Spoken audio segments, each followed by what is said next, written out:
Itt a Vida Attilának jelezném, hogyha megnézi az alaprajzát ennek az épületnek, közös bejárata van. Tehát, hogy ez nem egy önálló, de az MSZP iroda, vagy most már Tóth Csaba irodája, és a könyvtár közös bejárattal, közös folyosóval, közös kézmosóval, közös mellékhelyiségekkel rendelkezik.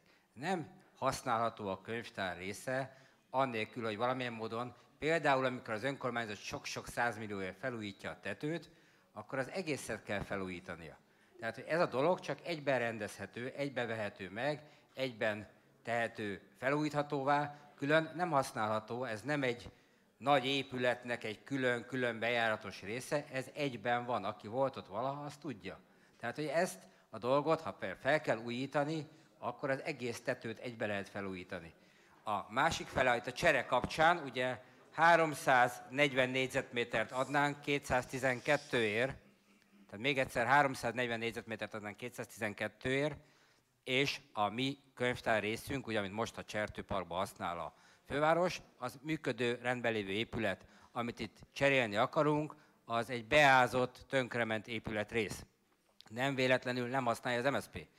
És azért csak, tehát hogy a kérdést lehet azt kérdezni, hogy honnan tudom én ezt, hát nyilván az MSZP-sek egyik fele nem korrupt, és azokat is bosszantja ez a dolog, hogy az önök pártirodáját megveszi a pártelnökük.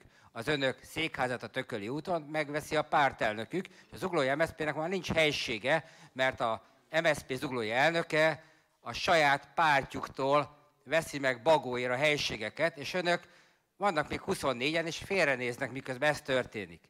Tehát, hogy mondhatnám, a jó szó szól belőlem, hogy nem veszik észre, hogy kilopja a saját pártelnökük a szemüket.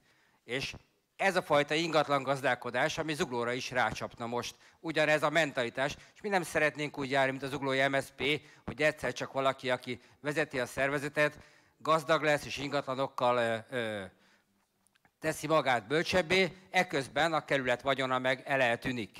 Önök így jártak, nincs hova leülni ma a kerületi MSZP-nek, mert a pártelnök megvette a saját irodájukat. Jó napot kívánok, lehet, hogy nem vették észre. Tehát, hogy az igazság, hogy Zuglónak ebben nem szabad belemennie, mert életveszélyes egy ilyen dolog ezután. Amúgy persze, ha Tóth Csaba jó fej, akkor mondhatja azt, hogy 1 forintért vagy 24 millióért, amennyiért megvette az MSZP-től, eladja nekünk, és akkor lesz egy korrekt üzlet.